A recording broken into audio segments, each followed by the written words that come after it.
मैं डॉक्टर राजकुमार Riyansh Hindi YouTube channel के माध्यम से आधुनिक काल के नामकरण एवं चरण भेद के बारे में इससे पहले वीडियो में हम बता चुके हैं। उसी कड़ी में आज हम लोग भारतेंदु युग के बारे में पढ़ेंगे कि भारतेंदु युग के कौन कौन से कवि थे, भारतेंदु युग की क्या विशेषताएं थी, भारतेंदु की कौन सी विशेषता थी जो अन्य युग से अलग थी। तो आज हम लोग पढ़ेंगे भारतेंदु युग। भारतेंदु युग, इससे पहले हमने जो वीडियो बनाया था उसमें बताया था कि भारतेंदु युग का जो समय है वह 1857 से लेकर 1900 के आसपास में माना जाता है। तो पहले हम लोग जान ले कि 1857 से लेकर 1900 के आसपास का जो समय है, ठीक है, वह जो है कि भारतेंदु युग के नाम से जाना जाता है। भारतेंदु युग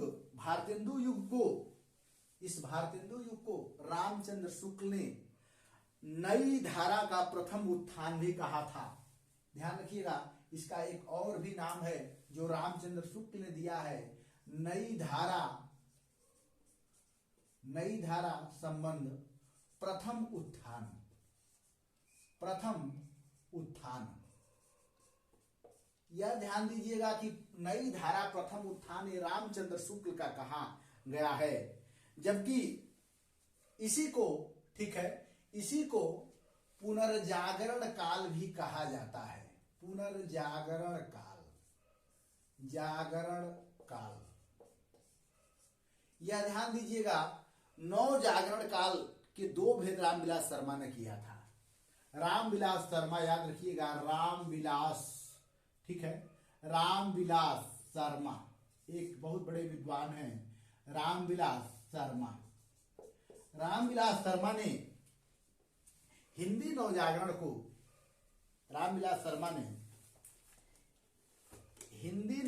को, पेन नहीं चल रहा है, हिंदी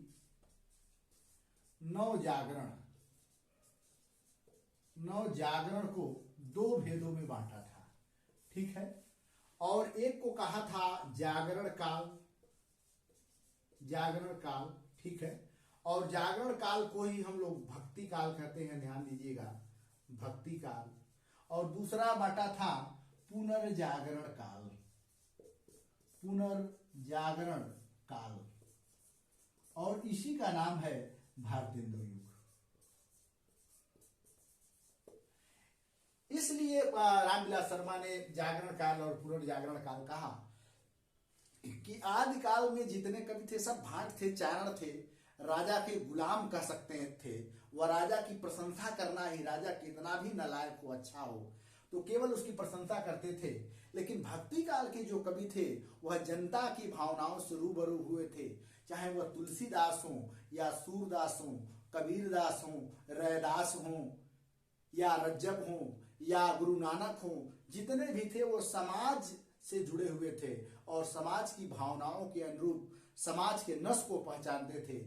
इसीलिए आज तुलसीदास का रामचरितमानस घर घर में पूजनीय है। आज भी कबीर दास के ऊपर हजारों जो है कि पीएचडी की उपाधियां लोग ले चुके हैं। सूरदास की जो राधा है, सूरदास की भक्ति है, वह जानने लायक है। रैदास की भक्ति भावना जानने लायक है। इसलिए वह जागरण काल कहा गया, किसको, भक्ति काल को। और फिर उसके बाद रीति काल में क्या होता है कि रीति काल के में फिर जितने कवि हैं या तो अपने प्रेम का गुणगान करते हैं या तो किसी राजा के पास आश्रित रहते हैं। फिर जो है कि जनता से संपर्क कवियों का समाप्त हो जाता है। लेकिन रीति काल के बाद जब भारतेंदु काल आता है, यानी आधुनिक काल का प्रथम चरण भारतेंदु काल आता है, तो फिर इसमें नई उत्थान होता है और फिर विधवा विवाह की चर्चा होता है, बाल विवाह की चर्चा होता है, छुआछूत की चर्चा होता है, समाज के बुराइयों पे चर्चा होता है। तो इसीलिए रामविलास शर्मा ने इसको पुनर्जागरण काल का नाम दिया,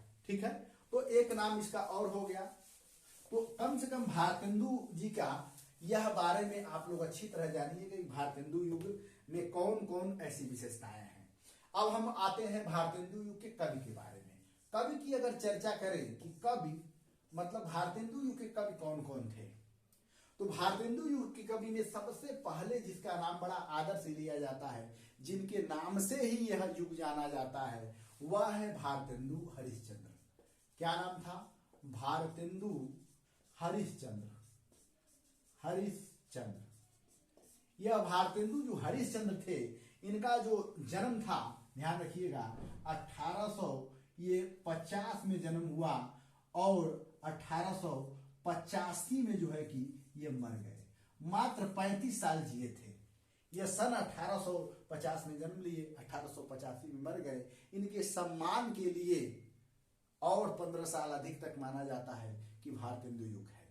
और भारतेंदु मात्र 35 साल में ही भारतेंदु जी गद्य के जनक हो गए। पद में भी नया रिसर्च किए, गद्य में नए नए नाटक, निबंध से लेकर हर गद्य में जितने भी आप गद्य का विधा जानेंगे, उसमें भारतेंदु हरिश्चंद्र का बहुत बड़ा योगदान है। और भारतेंदु हरिश्चंद्र के नाम से ही यह युग भारतेंदु युग के नाम से जाना जाता है। उसके बाद दूसरे कवि की अगर हम चर्चा करें तो वह है बदरी नारायण। क्या है? बदरी नारायण, ठीक है, चौधरी, ठीक है। और इनको शार्ट में बोला जाता है प्रेम घन। प्रेम घन भी इनका नाम है। कौन, क्या नाम है? प्रेम घन। इनका जो जन्म समय है वह 1855 में जन्म होता है। यह जन्म इधर लिख लीजिए और इधर मृत्यु लिख लीजिए, आपको मिलान करने में सुविधा होगी। तो यह 1855 में इनका जन्म हुआ और 1923 में ये मर गए थे। तीसरे नंबर पे जो कवि हैं वह है प्रताप नारायण मिश्र। प्रताप नारायण मिश्र जो ब्राह्मण पत्रिका के संपादक थे। प्रताप नारायण मिश्र ब्राह्मण पत्रिका के संपादक थे ये प्रताप नारायण मिश्र। और इनका जो जन्म है वह है 1856 में जन्म होता है, एक साल के बाद 1856 में। और ये जीते कहाँ तक हैं? ये 1894 तक जीते हैं, ठीक है, 1894 तक ये प्रताप नारायण मिश्र जीते हैं। उसके बाद चौथे नंबर पे आ जाएंगे जगमोहन सिंह।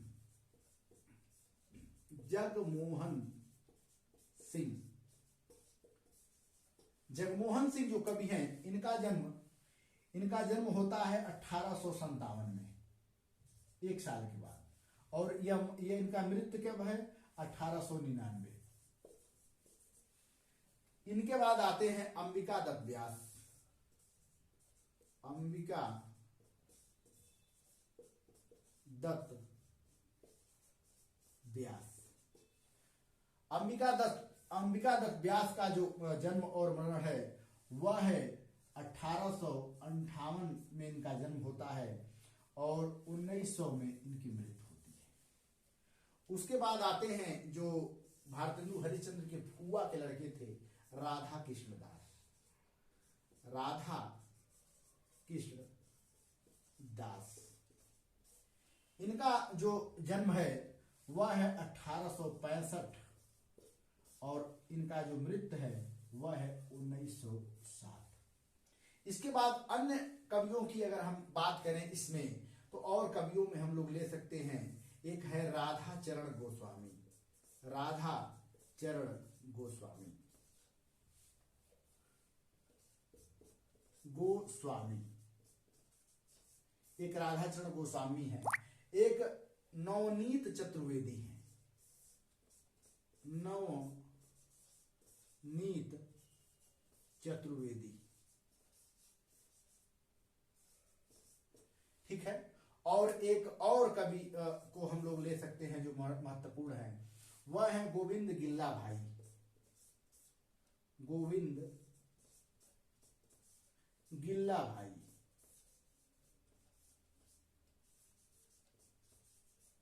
यह इतने लोग महत्वपूर्ण कवि हैं। और इसके बाद हम लोग चलेंगे भारतेंदु युग की कौन कौन विशेषताएं थी जो सबसे अलग थी। ये तो कविगण हो गए। एक चीज ध्यान रखिएगा कि ये जो भारतेंदु हरिश्चंद्र 1850 में जन्म लिए, 1885 में मर गए। ठीक 5 साल के बाद बद्री नारायण चौधरी का जन्म होता है। एक साल के बाद, यानी इनका जन्म 55 में होता है तो इनका जन्म 56 में होता है प्रताप नारायण मिश्र का। जगमोहन सिंह का जन्म 1857 में, जब क्रांति हुई थी उसी समय इनका जन्म हुआ। अंबिका दत्त व्यास का जो है कि 1858 में हुआ। उसके बाद राधा कृष्ण दास का 1865 में हुआ। बाकी कवियों को जानिए मत जानिए, लेकिन इतने कवियों के बारे में आप कम से कम जन्म मृत्यु तो दोनों जानिए, क्योंकि टीजीटी पीजीटी में इस समय जन्म काल अनुसार भी पूछ रहा है, तो इसलिए जानना बहुत जरूरी है। इसके बाद आता है, इसके बाद हम लोग पढ़ते हैं कि भारतेंदु युग की विशेषताएं। भारतेंदु में कौन कौन विशेषता थी, यह हम जानने का प्रयास करते हैं। तो अगर चर्चा की हम लोग बात करें भारतेंदु युग की विशेषताएं, हेडिंग दीजिए आप लोग, भारतेंदु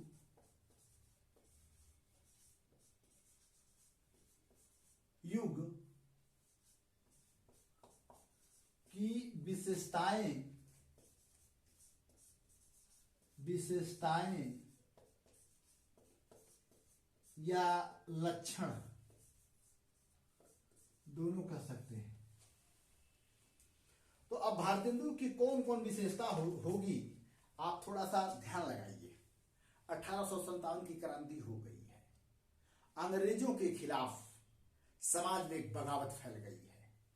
अंग्रेज भी इस बात को समझ चुके हैं कि हमको अब ज्यादा दिन का यहाँ मेहमान नहीं है, हमको यहाँ से हटना ही है आज या कल।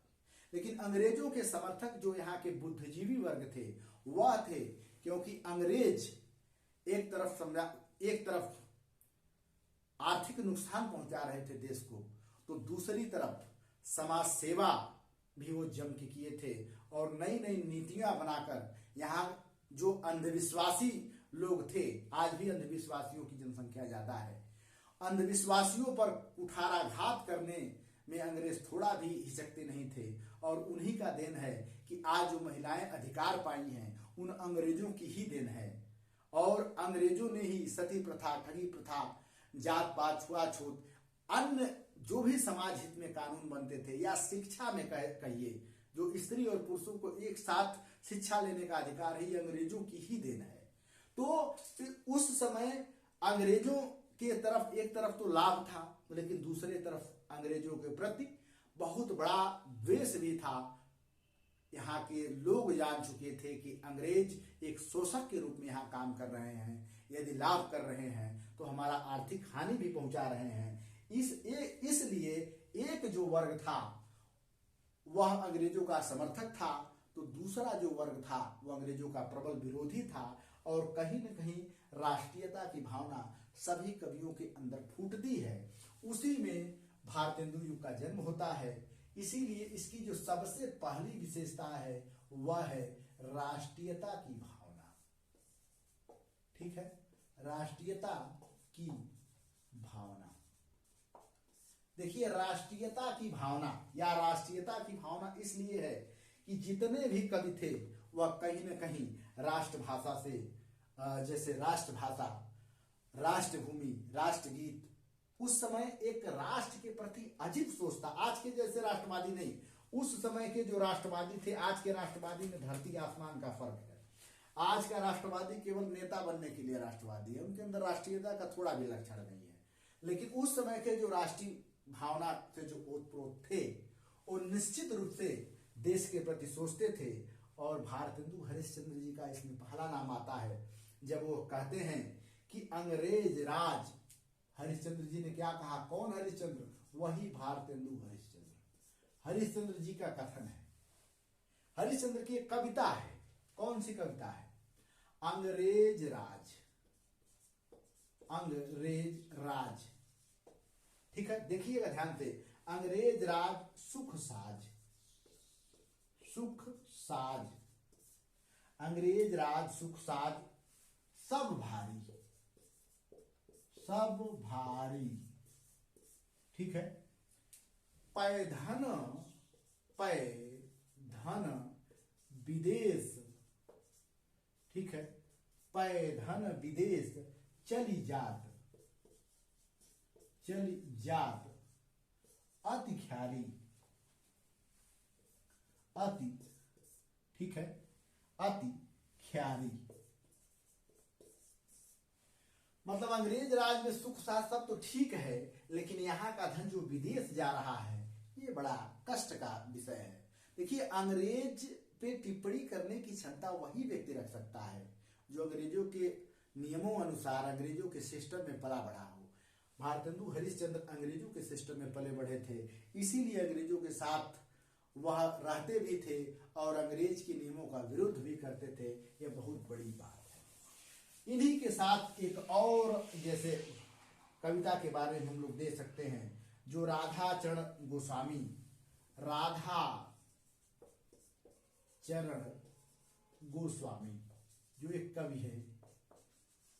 राधा चरण गोस्वामी क्या कहते हैं? राधा चरण गोस्वामी की एक कविता है, हमारो उत्तम भारत देश, हमारो उत्तम भारत देश। ये राधा चरण गोस्वामी की बहुत बढ़िया एक कविता है, हमारो उत्तम भारत देश। ठीक है, उसके बाद एक और कविता है राधा चरण गोस्वामी के बाद दूसरे नंबर पर बहुत अच्छी कविता है, वह कविता है राधा कृष्ण दास की। राधा कृष्ण दास, वही जो इनके फुआ के लड़के थे भारतेंदु जी के, राधा कृष्ण दास की एक कविता है, भारत बारह मासा, भारत बारह मासा, बारह मासा। देखिए, भारत बारह मासा राधा कृष्ण दास की बहुत बढ़िया कविता है, भारत बारह मासा। राधा चरण गोस्वामी की कौन कविता है? हमारो उत्तम भारत देश। इसी तरह एक और कवि थे बद्री नारायण चौधरी, प्रेम घन, जिनकी हम लोग चर्चा किया है साथ में, इसको प्रेम घन इनका कवि का नाम है। प्रेम घन की एक रचना है कि धन्य भूमि भारत, धन्य भूमि भारत। ठीक है, धन्य भूमि भारत सब रत्ननी, सब रत्ननी की, सब रत्ननी की उपजावनी, उपजावनी। ठीक है, कि धन्य है भारत भूमि सब रत्नन की उपजावनी। कारण यह है कि भारत ही एक ऐसा देश है जहां सर्दी, गर्मी, हीरा, चांदी, सोना सब मिलता है, सब अनाज भी यहाँ उत्तम होता है, यानी सब ऋतु वहां स्वागत करती है। उसी उपलक्ष्य में लिखे हैं कि भारत एक ऐसा देश है जो अन्य देशों से बिल्कुल विलक्षण है। भारत भूमि सब रत्नन की उपजावनी, सारा रत्न यहाँ उपजता है। जब भारतेंदु हरिश्चंद्र कहते हैं कि भीतर भीतर सब रस चूसे, हंसी हंसी तन मन धन मुंह से, जाहिर बातन में अति तेज, क्यों सखी साजन नहीं सखी अंग्रेज। तो इसमें राष्ट्रीयता की भावना है। और एक और भी कर सकते हैं, जब भारतेंदु हरिश्चंद्र का नाटक हम पढ़ते हैं भारत दुर्दशा, तो उसमें भी राष्ट्रीयता की भावना का झलक है। तो यानी सबसे इसका जो पहला लक्षण क्या है, वह है भारतेंदु में राष्ट्रीयता की भावना। दूसरा जो सबसे महत्वपूर्ण है वह है समाज की दुर्दशा का चित्रण, समाज की दुर्दशा, दुर्दशा का चित्रण। ये भैया समाज में दुर्दशा कौन थी? समाज में वही दुर्दशा थी, बाल विवाह, विधवा विवाह वर्जित करना। और उसमें एक कवि हैं, वह है प्रताप नारायण मिश्र। प्रताप नारायण मिश्र, वही प्रताप नारायण मिश्र जो ब्राह्मण पत्रिका के संपादक थे। वह लिखते हैं कि कौनो करेजो, कौन करेजो, कौन करेजो नहीं कसकत, नहीं कसकत। ठीक है, नहीं कसकत सुनी विपत्ति बाल विधवन की, बाल विधवन की। एक चीज देखिए, यहां इंडिकेट हम कर रहे हैं कि बाल विधवन की, थोड़ा सा इसी बात पे ध्यान रखिए। बाल विधवन में दो बातें हैं। पहले तो स्त्रियों को 8 से 10 साल में शादी कर दी जाती थी, जितनी लड़कियां थी, और वह 12, 14 साल, 15 साल, 17 साल की होती थी तब तक उनका पति मर जाता था, क्योंकि पति 70 साल, 60 साल का रहता था। और जब वो मर जाता था तो जो बाल विधवा होती थी उनके लिए या तो किसी मंदिर में भेज दिया जाता था, जिसका उपभोग वहां के पांडा पुजारी किया करते थे, और या जो समाज में इनके बाल उड़वा दिए जाते थे। बड़े बदतर दुर्दशा थे, क्योंकि आज जैसा सिस्टम नहीं था कि स्त्रियों को कोई अधिकार था, न धन का अधिकार था, न कोई अपना कोई हक नहीं था। तो इसलिए बाल विधवा शब्द, जिसमें बाल विवाह का भी चित्रण है और स्त्री दुर्दशा का भी चित्रण है, तो प्रताप नारायण मिश्र की ये बहुत अच्छी कविता है। इसी तरह राधाचरण गोस्वामी लिखते हैं, हाय हाय धाय पुकारी, भारत की कोई डूबी नाव वारी। और एक भारतेंदु जी का जो नाटक है भारत दुर्दशा, किसका नाटक है? भारत दुर्दशा। ध्यान रखिएगा, भारत दुर्दशा किसका नाटक है? तो भारत दुर्दशा जो नाटक है वह भारतेंदु हरिश्चंद्र का है। इसमें यह कहते हैं कि आवहु रोवहु सब मिल गावहु, आवहु रोवहु सब मिल गाई, भारत आई हा हा भारत दुर्दशा देख न जाई। मतलब भारत की जो दुर्दशा है, यहाँ मदिरा एक नंबर लोगों को बर्बाद कर रही है, सबसे अधिक धर्म बर्बाद कर रहा है। धर्म के नाम पे लोग आपस में लड़ते हैं, मानवता का अंश तक नहीं जानते हैं, जाति पात में लोग बटे हैं, और उसी का लाभ विदेशी उठाते भी रहे हैं। तो भारत दुर्दशा में पूरे भारत की वास्तविकता का चित्रण किया गया है। तो सामाजिक दुर्दशा, ध्यान दीजिएगा, सामाजिक दुर्दशा भारतेंदु युग की दूसरी सबसे बड़ी विशेषता के रूप में है, समाज की दुर्दशा। तीसरे की अगर हम लोग बात करें तो तीसरे इसमें सिंगारिता है, सिंगारिता। देखिए सिंगारिकता जो है, सिंगारिकता में सीधे सीधे रीतिकाल की झलक मिलती है। अरे भैया, रीतिकाल खत्म कहां गया था?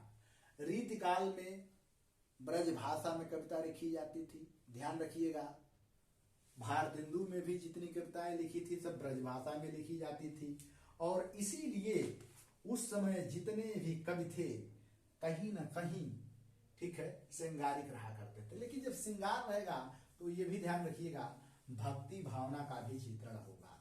तो ये भक्ति भावना भी इसमें है, भक्ति भावना। देखिए भक्ति भावना का मतलब क्या है कि रीतिकाल में जितने भी कवि थे सब कृष्ण के पुजारी थे, राम के पुजारी नहीं मिलते हैं। उसी तरह भारतेंदु युग में जितने कवि थे, राम के भक्त कम मिलेंगे, कृष्ण के भक्त अधिक मिलेंगे। और इसीलिए ध्यान रखिएगा कि इस भक्ति भावना से संबंधित कई ग्रंथ लोगों का आया, और उसमें सबसे पहले तो भारतेंदु जी की एक हम कविता की बात करते हैं, जिसमें भारतेंदु जी कहते हैं, क्या कहते हैं कि मेरे, ठीक है, मेरे तो साधन एक ही है, मेरे तो साधन एक ही है। अब कौन सा साधन है? जगनंद, जगनंद लला, जगनंद लला वृषभानु दुलारी, वृषभानु दुलारी। ध्यान रखिएगा कि राधा के पिता का नाम वृषभानु था, और वृषभानुजा का मतलब हो गया राधिका। अब वृषभानु दुलारी का भी मतलब हुआ राधिका, यानी एक तरफ राधा के हैं इनके एक साधन, दूसरे तरफ नंदलाल। नंदलाल के बारे में सब लोग जानते हैं।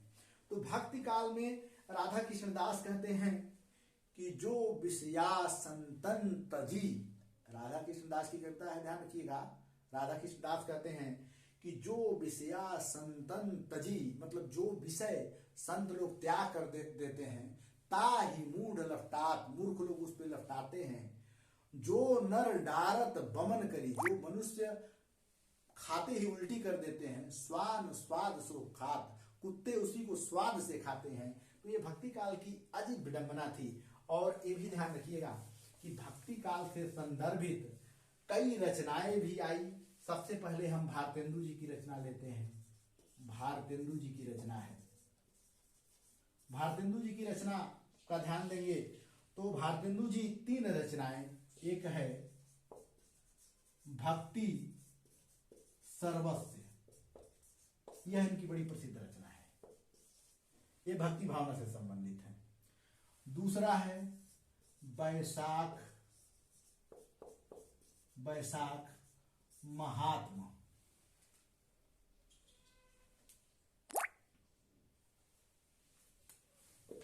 वैशाख